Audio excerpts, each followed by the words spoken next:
I don't know about you, but I've been wondering for a while now, what is going on with Tesla's expansion? They were meant to double the size of Gigafactory Shanghai so they could start producing the Model 2, but it hasn't happened. It was meant to start happening 6 months ago, and unfortunately, there's a very, very problematic reason for why it has not begun. Hello, my friends. Welcome to the channel. I'm the Electric Viking. My name is Sam Evans, and I'm coming to you from Melbourne in Australia. Thank you for tuning in. It's great to see you. Not so great to share with you this news, though. Now, this is a report. It may or may not be true, but I suspect it is true. Now, the Tesla China plant expansion is in doubt. An expansion of Tesla's Shanghai plant has been delayed over data concerns that could hamper the automaker's ambitions to keep growing. Yes, Tesla isn't pulling out of this because they simply don't have enough demand for their cars. That is nonsense, because the entire point of this new factory was not just to make more Model Ys and Model 3s. It was, in fact, to build an entirely different car. Now, remember what Elon Musk said. He said the Model 2, they would make more vehicles on that platform. That'll be obviously some kind of different variations. So they might have a hatchback and also a small SUV. That's what I believe they're going to do. So he said Tesla's going to sell more of those two models, let's say two models on that one platform, than they'll sell of every other vehicle combined. So that includes Cybertruck, Model 3, Model Y. If they make the Roadster, the Semi, the S, the X, they're going to sell more of the Model 2 than all of those combined.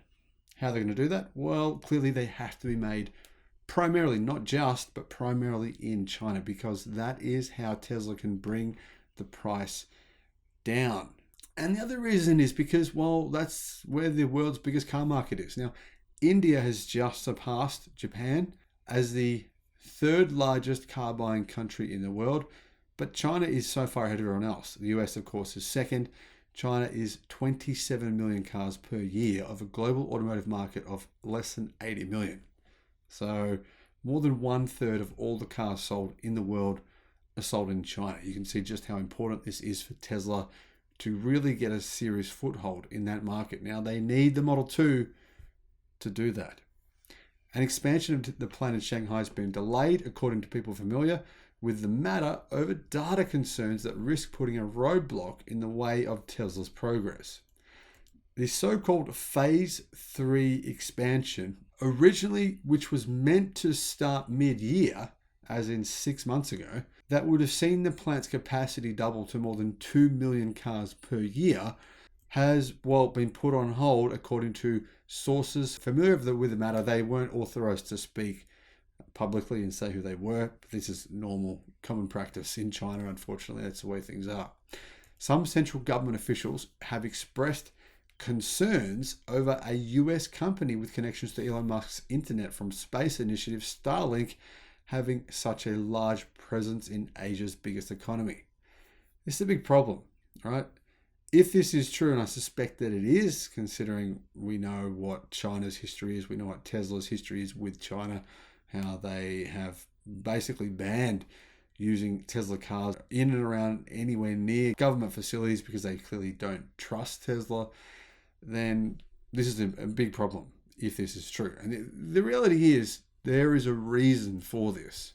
While Tesla cars are not actually equipped with Starlink equipment yet, which would allow users to bypass China's Great Firewall, Beijing has become increasingly concerned about data security and social stability. Now, if you're in China, I'm sure many of you have been to China, you can't get onto YouTube. It's impossible, right? There's a firewall. Now, it's not impossible. You can use a VPN, NordVPN, or whatever VPN you choose to use. And a lot of people in China do that, but there's big penalties for doing so.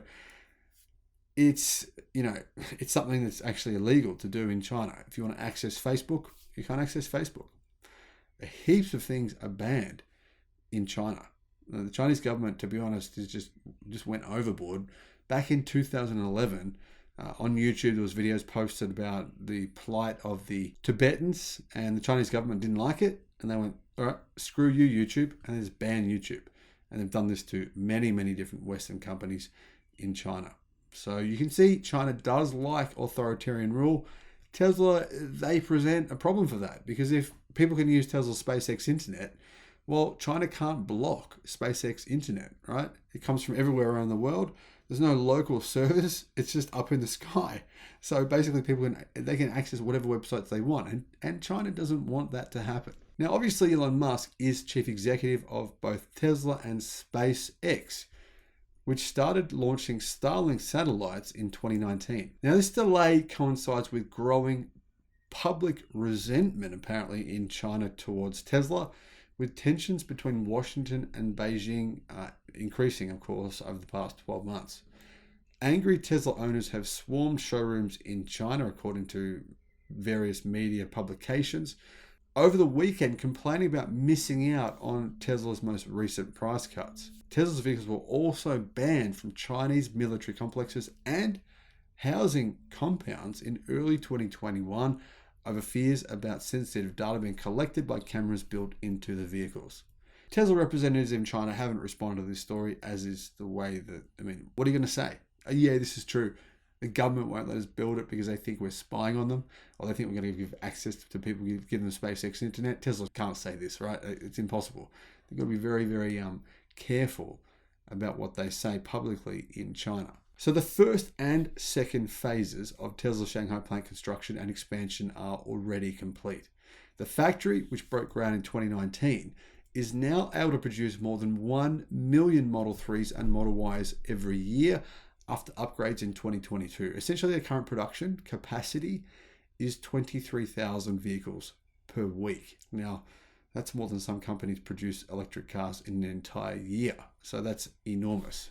The third phase production, which would have involved a significant amount of additional construction and land, well, yeah, it hasn't happened, but it was meant to 6 months ago.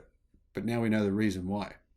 The future of phase 3 could still change pending further guidance from senior central government officials in China.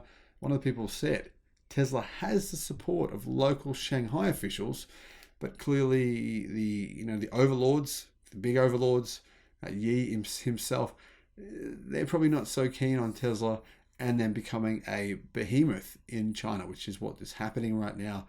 Tesla reducing their prices again apparently has meant, right? Apparently people have actually cancelled orders for Xpeng vehicles, BYD vehicles, Neo vehicles. I don't think China would be too happy to see that happening. One of the key reasons for this is Tesla is the only car company in China that actually owns its factory. Now, you might think that's not true. You might think, whatever, it doesn't really matter, because the fact is they do own their factory and they get 100% of the profits that they sell from those cars. Now, of course, they have to pay taxes in China, but there's no other car company, no other Western car company that actually owns their own business in China, owns their own factory, owns their own means of production. All of them are in joint ventures with Chinese car companies. So that means basically the partner in China gets 50% of the profits. Then say BMW or Toyota or whoever it is, they get the other 50% of the profits. But Tesla gets 100%. I'm not so sure the Chinese government likes that setup. However, right now, Tesla Shanghai actually makes around 52% of the company's worldwide output. Of course, that's going to change over the next 12 months because Tesla has a factory in Germany. They have multiple factories in the United States that are ramping up production right now. For example, Fremont, you don't realize this, probably most people don't realize this, but Tesla is actually ramping production up there. That's why they've got new automation technicians from China there now in order to actually increase the ability for the Model Y and Model 3 production lines to produce cars. They want to produce way more cars on the same production lines, basically by automating more of the production line, which is a huge game changer in my opinion. It's something that's been completely overlooked by the media, because this will significantly reduce Tesla's cost per car. That's probably one of the reasons why they brought prices down so much. Now, the other thing worth considering is China's very well aware that their competition is Tesla, but not just in China. Their competition is Tesla everywhere. For example, Tesla sends cars from China that they make there in China, they send them to Europe, they send them to Australia, they send them to New Zealand, they send them to Thailand, they send them to South Korea, they send them to Singapore, Taiwan, they send them to all these countries, right? And China wants to take over those car markets. So I don't think they're too keen on Tesla actually increasing their production. especially of an affordable electric car. That's what the Chinese want to take. They want to take the affordable EV market. They don't want Tesla taking it. And unfortunately, it looks as though, Tesla's plans in China have stalled. Hopefully, this changes. I'll let you know if I hear any news or an update. Now, thank you for watching. Let me know your thoughts on this in the comment section below. Bye-bye.